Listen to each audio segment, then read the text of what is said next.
তোমার দলের চাকা উপরে আছে বলে যারা মানুষের উপরে জুলুম করছো, আলেমদেরকে ধরতেছো, মুসল্লিদেরকে ধরে ধরে জেলে ঢুকাচ্ছ, সময় আসবে এমন ইন্দুরের কষ্ট অপমাননা পাওয়ার জন্য।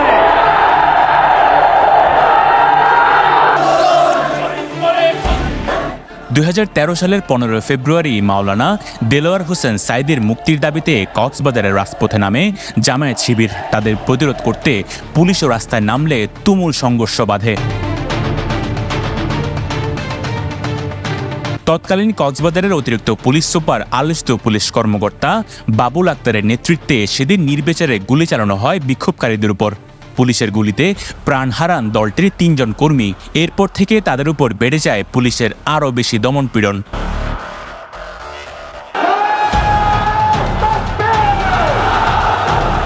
সে সময় জামাত শিবিরের কর্মীদের প্রকাশ্যে চলাফেরাও কঠিন হয়ে ওঠে।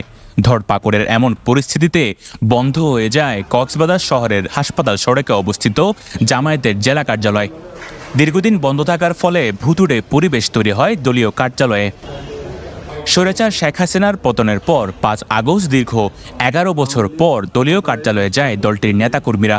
খোলা হয় জং ধরে যাওয়া তালা।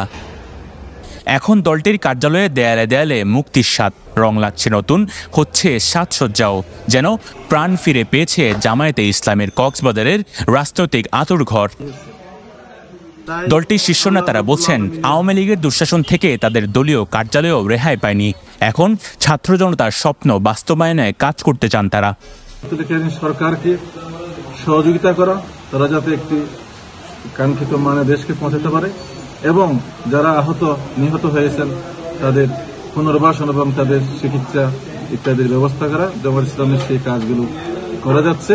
এই জন্য আমরাও সরকারকে সহযোগিতা দিচ্ছি এবং সারা দেশের মানুষের প্রতিও জামায়াত ইসলামের পক্ষ থেকে আমরা এই আহ্বান করব যে আমরা মানবতার পাশে দাঁড়াই, একই সাথে নতুন দেশ গড়ার জন্য আমরা সবাই মিলে কাজ করি।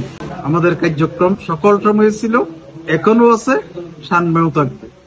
কারণ ইসলামের মূল কাজ হচ্ছে দাওয়াত, মানুষের চরিত্র সংশোধন করা, মানুষের সেবা করা, মানুষের কল্যাণের জন্য মানুষের পাশে থাকা।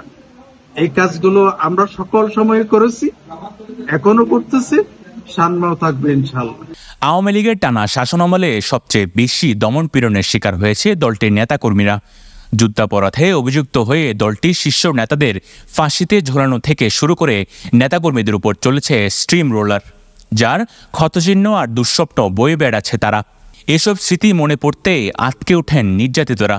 এত বেশি নির্যাতনের স্ট্রিম রোলার চলেছিল যে বোঝানো যাবে না। আসলে এগুলো বলতে গেলে অনেক আবেগে আপ্লুত হয়ে যায় বিষয়গুলো। সরকারি কলেজে যখন আমি 2nd ইয়ারে ছিলাম তখন আমার এখানে থাকতে পারে না। কলেজ ক্যাম্পাসে পুলিশ সহকারে গিয়ে রেড দিত, পরীক্ষার হল থেকে নিয়ে গেছে, এরকম নজির আছে। তো আমরা দেয়াল টপকে পিছনের দরজা দিয়ে চলে আসছি পরীক্ষার হল থেকে, এরকম অহরহ প্রমাণ আছে। মানে খুব ব্যাপক প্রচন্ড আকারে মারধর করা হয়। এক পর্যায়ে ওনাকে কারেন্টের শর্ট দেওয়া হয়। শর্ট দেওয়ার সিস্টেমটা এভাবে ছিল যে প্লাগগুলো 2 হাতের মধ্যে মানে কি করা হয়েছে, লাগানো হয়েছে, 2 পায়ের মধ্যে লাগানো হয়েছে।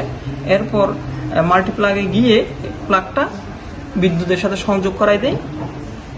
এভাবে ও আমাকে বলতেছিল যে জেলহাট থেকে বের হয়ে এভাবে মানে 3টা শট দেওয়ার কথা আমার মনে আছে। মানে এরপর আমি আর কোনো মনে নেই। 5 আগস্ট ছাত্র জনতার আন্দোলনের মুখে হাসিনা সরকারের পতনের পর সবচেয়ে বেশি আলোচনায় জামায়াতের রাজনীতি। দলটির আমিরের ব্যতিক্রম কর্মসূচি মন কেড়েছে সাধারণ মানুষের। নিউজ ডেস্ক, পেনেওয়া নিউজ।